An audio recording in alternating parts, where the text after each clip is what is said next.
साधी सरळ कॉमन सेन्सची गोष्ट आहे, की एखाद्या कार्यक्रमाला आपण जातो सकाळी आणि 10 वाजता तो कार्यक्रम सुरू होतो. दुपारी आपल्याला त्या ठिकाणी जेवण असतं आणि 1-1:30 वाजता अनाउन्समेंट होते. हॉल गच्च भरलेला असतो आणि अनाउन्समेंट झाल्याच्या नंतर, की बाजूच्या हॉलमध्ये सगळ्यांसाठी बफेची जेवणाची व्यवस्था केलेली आहे. सगळ्यांनी त्या ठिकाणी शिस्तीत गेलं पाहिजे आणि जेवणाचा आस्वाद घेतला पाहिजे, असं त्या अनाउन्सरनं त्या ठिकाणी जाहीर केलं. तो जाहीर करतो न करतो त्याचा माईक खाली ठेवतो न ठेवतो, की आपल्या लोकांची सगळी तिकडे जेवणाच्या हॉलकडे झुंबड उडालेली असते आणि मग त्या ठिकाणी आपल्याला जी काही शिस्त असते ती शिस्त पूर्णपणे बिघडलेली असते.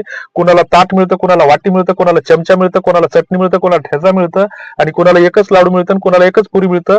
तिथं सगळा पार धिंगाणा झालेला असतो, कारण इथं त्या ठिकाणी आपण शिस्तीचा पूर्णपणे बोजवारा उडवलेला असतो. कुठल्याही गोष्टीसाठी शिस्त, संहिता आणि सभ्यता ह्या गोष्टी आवश्यक असतात. तसंच मराठा लग्न अक्षताच्या माध्यमातून सुद्धा आम्ही वारंवार सातत्यानं सांगत असतो की हे करा, परंतु जो गोंधळ व्हायचा तो गोंधळ होतोच. दररोज आम्ही व्हॉट्सअप ग्रुपवर मेसेज टाकतो की या ग्रुपवर बायोडाटा व्यतिरिक्त कुठे दुसरं काहीच टाकू नये, किंवा फक्त तुम्ही जर लग्नासाठी तुमच्या काही